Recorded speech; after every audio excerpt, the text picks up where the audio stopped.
Okay everyone, on this video today we are going to learn about how to put base coats on our design without any bumps and ridges. How to do it where you get smooth coats. We're also going to learn about tints and glazes on this video, and how to determine if a paint is opaque or transparent for your design. I will have links to other videos below that you can check out different things that I have painted, and I will also have links to any tools that I use that could be helpful for you in your painting work.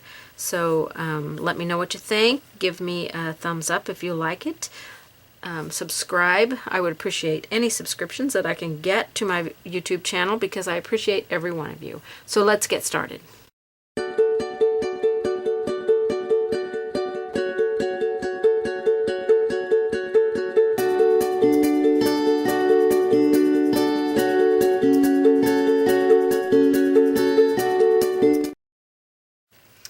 Okay, I've got a few things that I want to show you on this educational video today. One is I want to demonstrate how to base coat your design once you have transferred it onto your project. Now, it's really important that all of your foundation of colors is done as smoothly as possible with no ridges, thick paint, no globbing. So that comes from a lot of practice, and the more you paint, the more you're aware of how your paint is on your brush. So I have based these grapes in here with a base coat already. They're not completely done. They could use another coat, but I'm just going to demonstrate on how to base coat on these grapes here.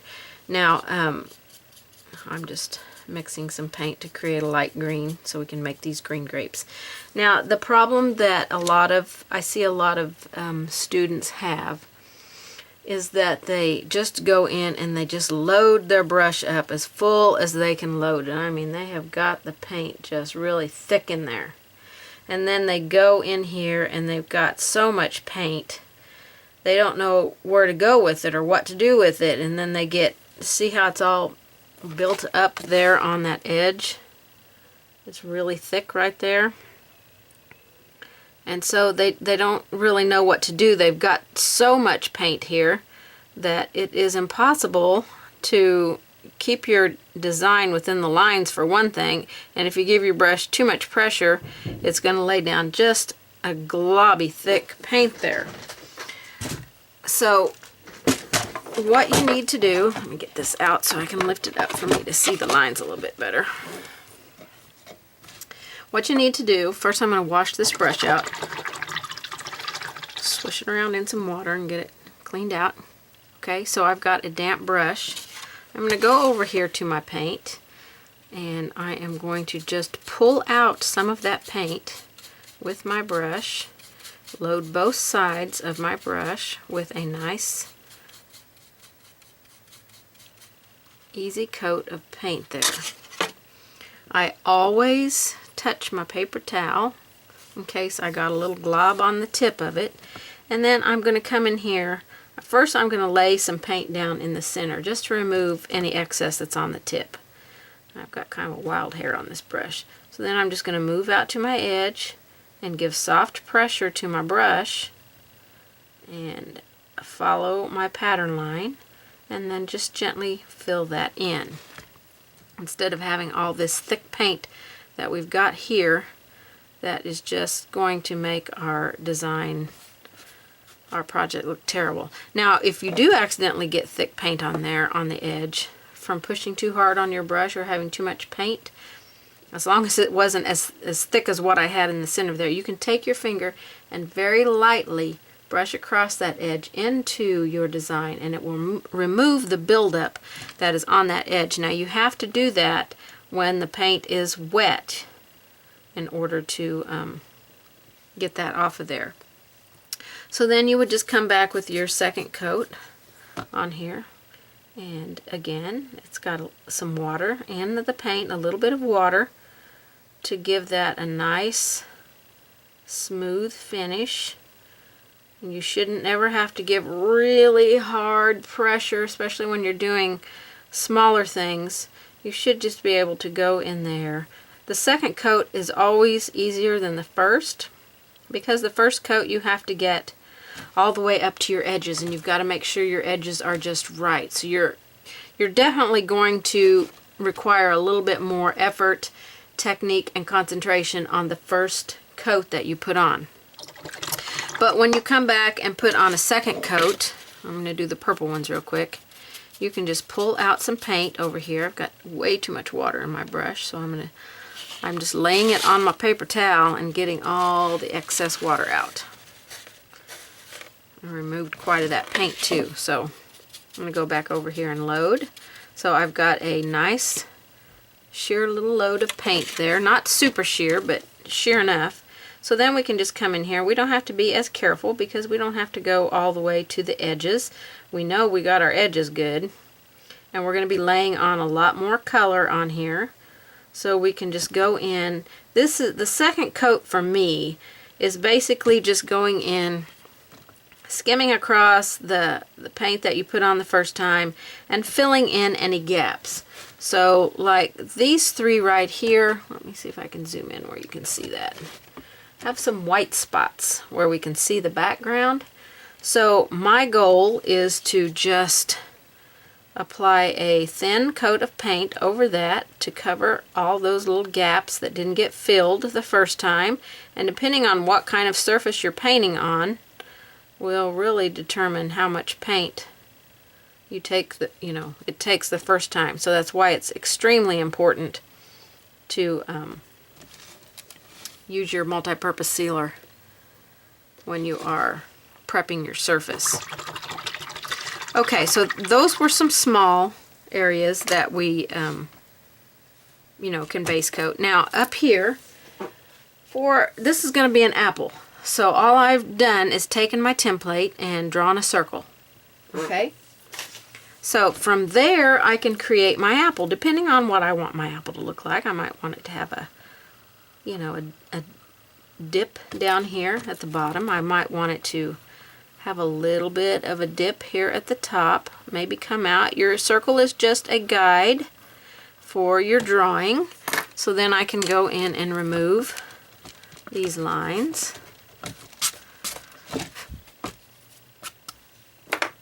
And then you will paint your apple in. Okay, now to do your apple, because it is a bigger shape, let me get some red out here. I just grabbed a kind of an orangey red here.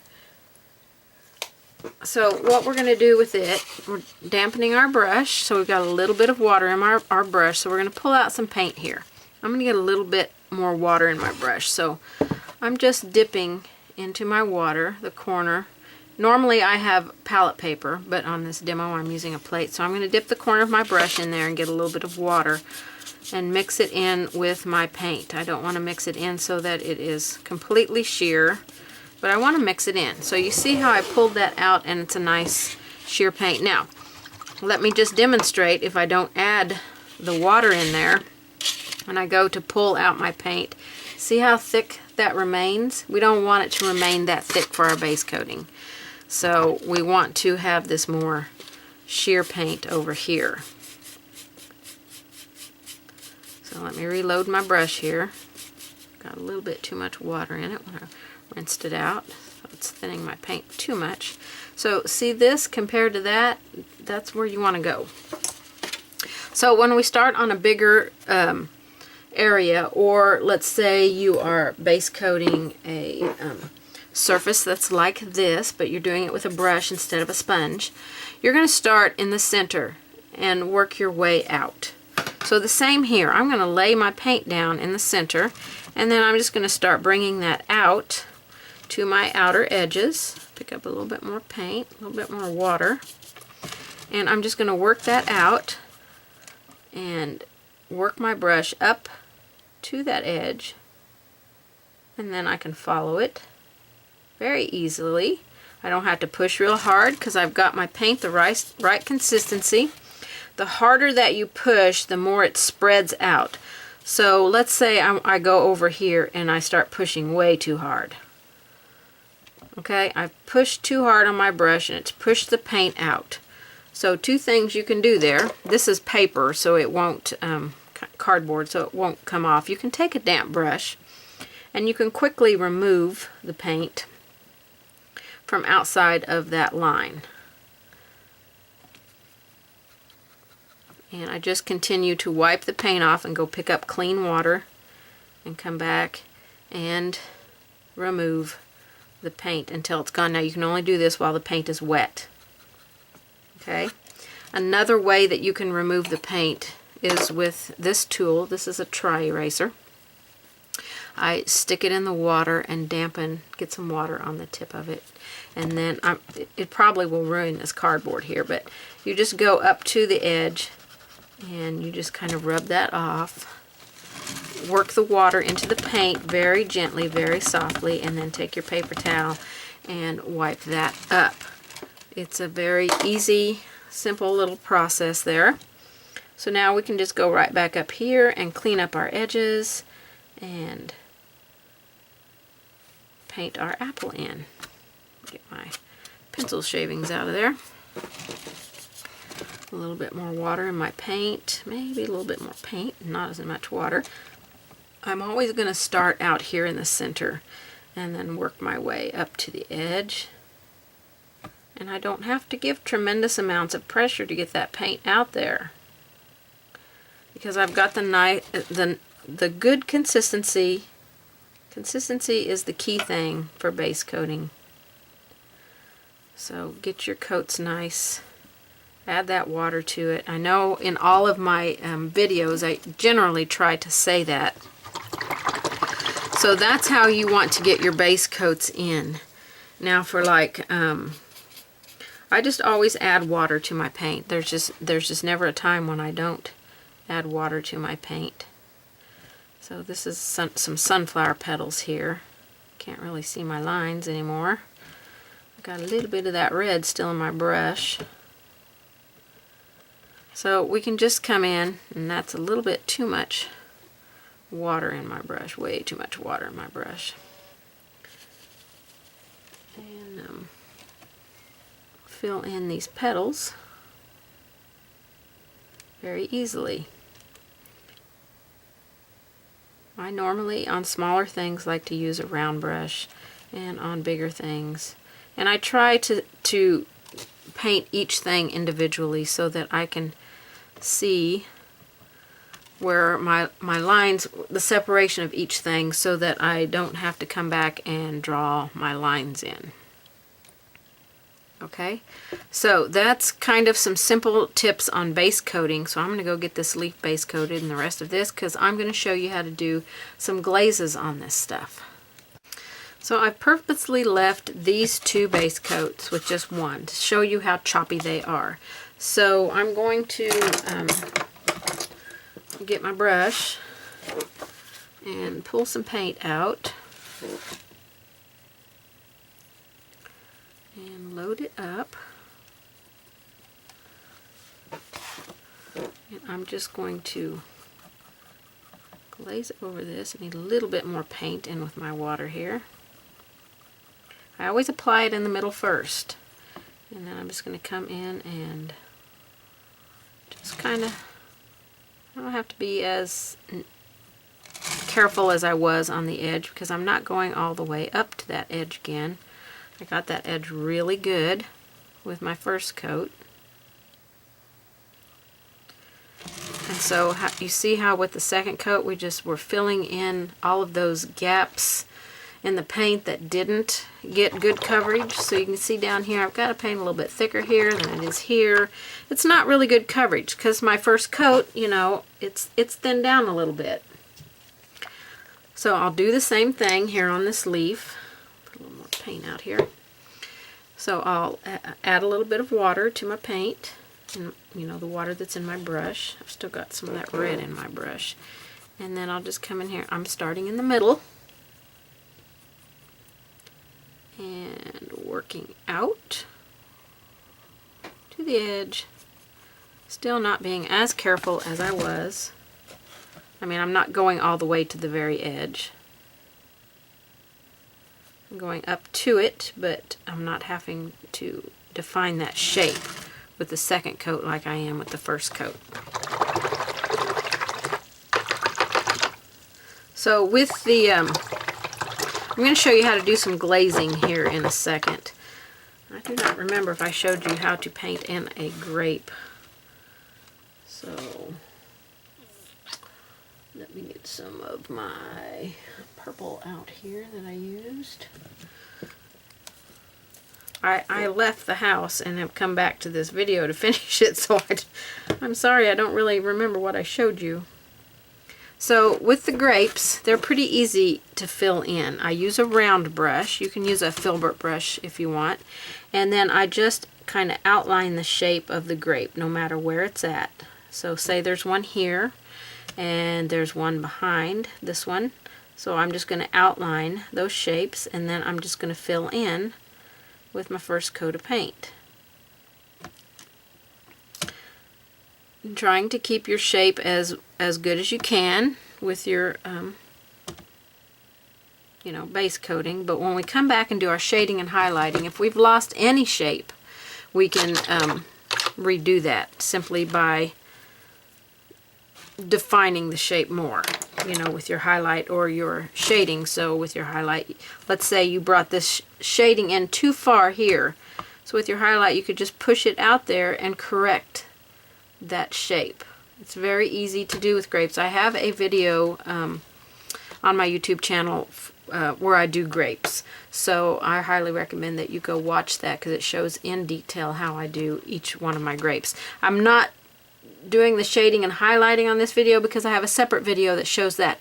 I want to do glazes on this video, so that's why I went ahead and did the shading and a little bit of highlighting on these, because I want to show you how to glaze on them and bring in different colors and intensify colors and brighten. So I'm going to get this dry, and this dry I'm going to go off camera and add a little bit of shading and highlighting to these so I can get them caught up to here, and I can come back and show you how to do the glazing. Okay, I think everything's dry here. Now this is just some rough painting here. There's nothing, you know, that you need to get out of this video other than the base coating, how to do that, and the glazing. I will link below the video I did for highlighting and shading, and so you can have those, and also I will link below the video that shows for my grapes. So we want to add some glazes on here. I have picked out some paints that I think will make some nice glazing color. One of them is Hansa Yellow Light. This is the DecoArt Media line. This is like pure pigment right here. This is so rich and so vibrant. I love it. I've also got some Desert Turquoise. I think I can do a glaze with that. Maybe not. It's got a little bit more white in it than what I like. Citron Green, Cherry Red, my absolute favorite red for glazing, Dioxazine Purple, and Blue Violet. These are more transparent colors here. So I am just going to add some washes and glazes on here. Now, to make your glazes, you want to take a brush with some water in it and pull some of that paint out. You're really just tinting water, so you're going to have mostly water and a little bit of paint in it. So I want to come over here. I don't know if you can tell on my sunflower petals, I put white on the outside edges because I wanted to brighten them up, but I don't want them to be white. So we're going to glaze some of this yellow on there. Oops, picked up a little bit of paint there instead of just the water.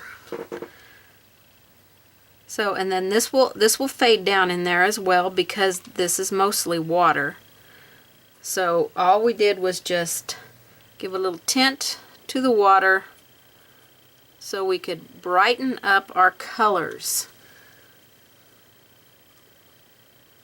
This is just rushed painting, so you know, none of this detail looks very good on this stuff because I just wanted to get you how to. I also have a sunflower video that you can watch. I have a video on apples as well, so you can check all those out. Okay, so now on my grapes. I want some of my grapes to have a little bit of a different color to them. So I am going to create a wash out of the blue violet. Now I really want mostly water. Mostly water. Let's see if I can get this in the camera shot here. Mostly water. Okay. Keep my paper towel over here. Okay, so it's just, I'm just tinting the water there. Okay, so I've got a couple of grapes in here that I'm going to remove the excess water out of my brush. And I want them to be more on the blue side. So we can do that simply by adding some glaze of this color or a wash of this color onto there and change the color of those grapes completely. Okay, see how they look more blue? Let's change a couple of them with some dioxazine purple. It is also a pretty transparent color. We're just tinting our water. So let's make this one here in the front more purple. I just did a quick little highlight on there. Those highlights would probably need to be a little bit brighter. And let's get a little bit more water. And let's go up here and do this one, purple. Just a wash of that color on there. Okay, so those two definitely come forward as more purple. But let's say we want to, I'm going to try this turquoise. I don't know how well it's going to do, but I'm going to try it. This is desert turquoise. So I am going to thin this down. So it's mostly water, just tinting the water. I'm going to keep repeating that so that, you can get, what I'm saying there. We are just tinting water. It's got a little bit too much water, so I'm going to take my mop brush and kind of just mop that just a little bit. I want to remove some of that water off of there. I can tell the color variance between this and this, but in the camera I'm not sure it's showing the color variance. I'm going to add a little bit of the blue violet, another coat onto this one, so I can make these a little bit more of the blue purple grapes. Those big fat plump ones that you really like to get. And then on the other ones you could add some red. We don't have to, you are the artist, so you can choose what you want to do here. Okay, so let's put a little bit of red on this one. This is cherry red. I love this color. Too much water in my brush, so I just went and touched my paper towel to remove it. So that really doesn't show too red there. But you'll do the whole grape. Now if you've got your brightest highlights on, then you'll want to try and stay out of those highlights. But if you don't have them on, then you can go right over them because you still got your brightest highlight to put back in. And I really had a lot of paint in my brush there for that one, so I'm going to tap it with my mop brush, which is going to remove what I put on there, some of it. Go wipe it off on my paper towel so I can get it out of my brush. So the turquoise one, I'd kind of like for it to stand out a little bit more, so I'm going to go into some more turquoise here. Put a little bit more on this one. I really like to add turquoise when I'm painting cherries. I really like to add it to my cherries. Okay, so that's how you can change the colors of your grapes. So your base coat and your shading and your highlighting remains the same. You are just tinting them to create different values of purple with, a little more blue in that purple or a little more red in that purple. Does that make sense? I hope it makes sense. Okay, so for the green ones, I really want those green grapes to really pop out there. So this is citron green. I've never tried it for a wash color, so let's see what it can do.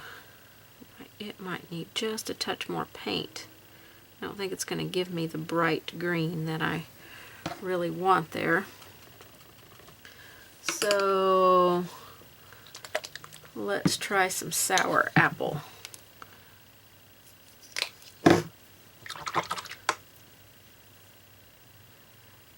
See what it can do.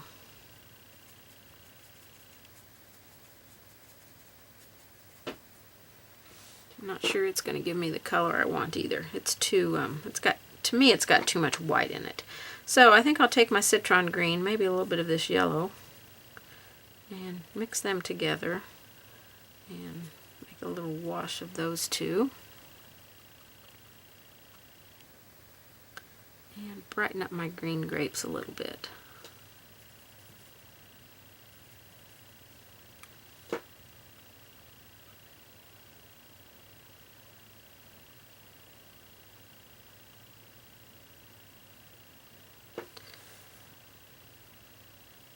Alright, so that's got a lot of water in it, so I'm going to remove a little bit of the water by tapping with my mop brush in the areas where I want to remove that, which is going to be mostly in the shading areas.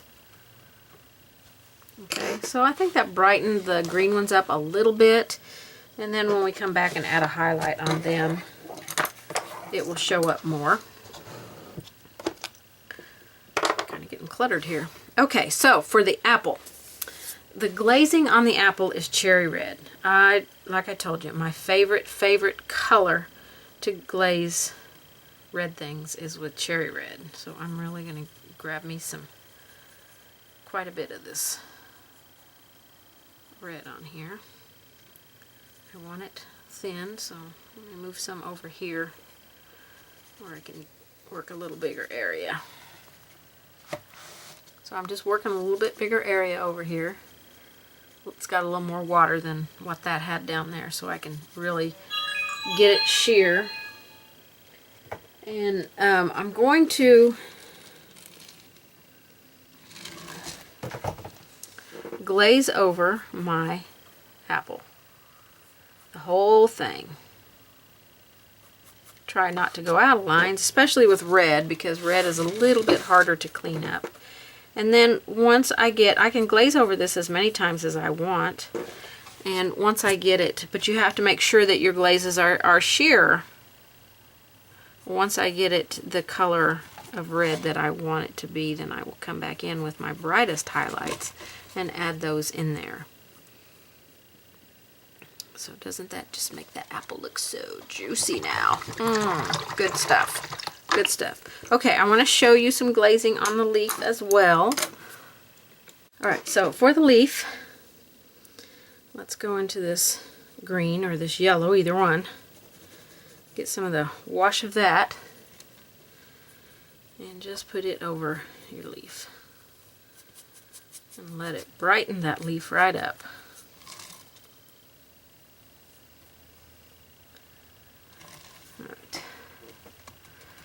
I'm going to mop the shaded side. I don't want to have to repeat my shading.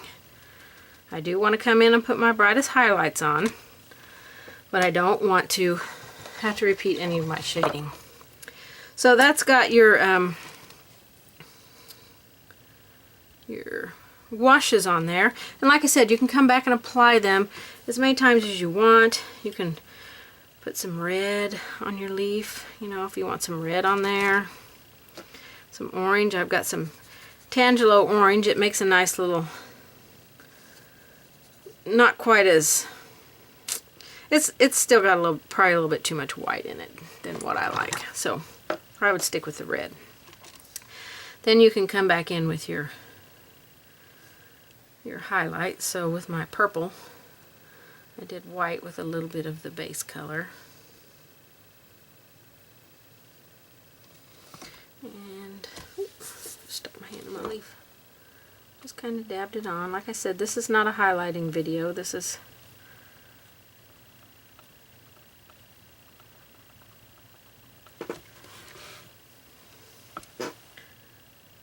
and then with the green we can do what was our base color?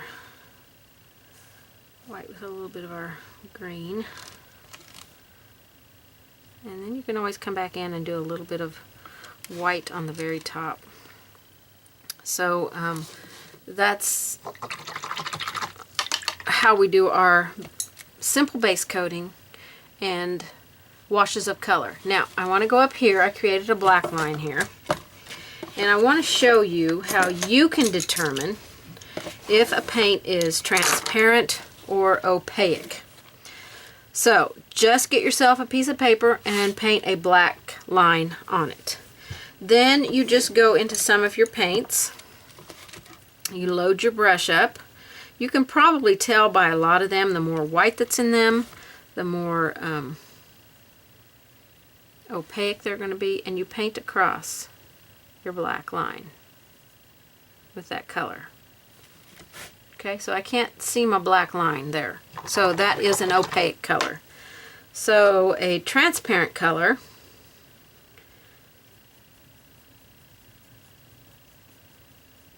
load your brush up. A transparent color, you can see the black. I'm trying to get as much paint as I can on my brush. So see, I can still see the black. I can't really see the color there. So you can go through all of your colors. Just load up straight paint right on your brush. Apply it across your black. Now that I have way too much water in my brush here.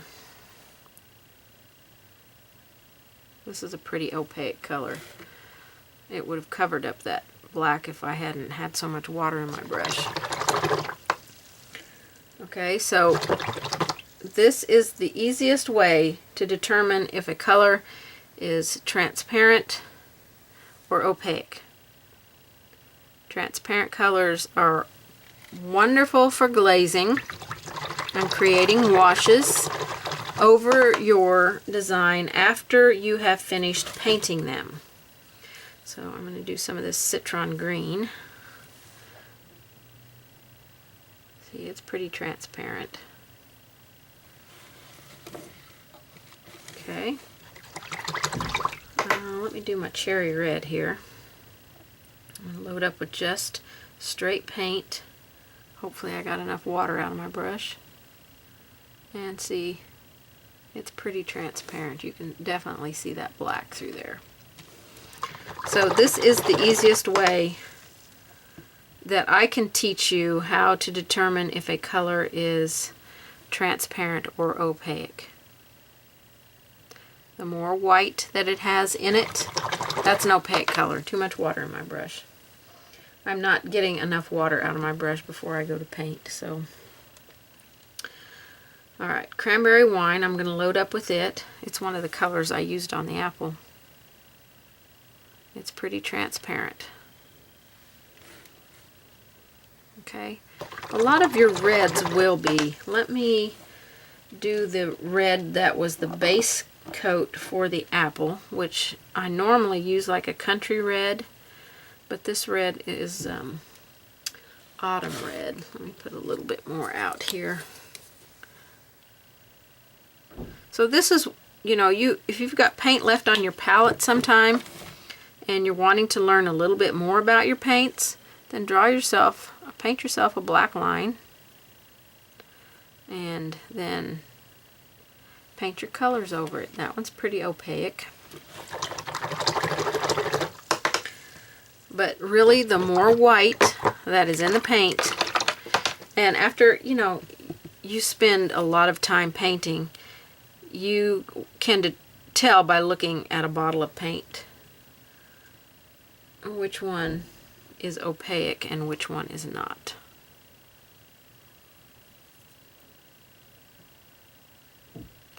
But you can definitely tell once you paint with them. So that is my tip for doing your base coats, how to get them on there with no ridges and bumps and lumps and thick paint, and how to apply washes of color on there to change how your design looks. I mean, even on these grapes down here, we could add some red on here. We don't have to put it on the whole grape, So we could put some on there. Certainly. Take our brush and kind of, our mop brush, and kind of tap that out. So we could even add some purple onto our grapes. So glazing with color it's one of my favorite things. I think that you can build so much dimension simply by adding, ooh, let's go into the blue, simply by adding a little bit of color to your design after you've finished it. After you've got it almost finished, before you add your final highlights on there. Okay, so I hope this video was helpful in some way. I feel like I was a little bit all over the place, but I will put a link down below of all of my videos that would correspond with, you know, like the shading and the highlighting, fruit videos, my sunflower video. I will link those below. I will also put a link of where you could get this and this. I sell both on my website, but I will also have a link through my Amazon affiliate if you want to get them there, if you shop at Amazon. And then all of my paint is DecoArt paint. It's the only brand of paint that I use normally. Sometimes when I'm at home I will use a different kind of paint if I'm painting something for myself and don't want to use the DecoArt paint up. So this is was so much fun for me because I love glazing and adding that color to my projects, and I couldn't wait to show you, you know, how to determine your colors and, you know, which ones were opaque and which ones weren't. It's a very simple thing to do to learn about your colors. So give me some feedback on this video. Tell me what you think. I hope it was helpful. Leave me some comments. Give me a thumbs up. Also, the bell up in the corner, if you, down below, I think it's down below, in the corner, you can click on that, and anytime I have new videos, you will be notified when they are put out on my YouTube channel, so you don't have to go searching for them. You'll automatically get a notification. I get my notifications by email when I have someone that I am following puts a new video out. So it's a good way to stay in touch with the people who are doing the videos for you. So thank you so much, everyone, for watching this video. I hope you learned a lot from it, and give me a thumbs up. Thank you. See you on the next one. Bye.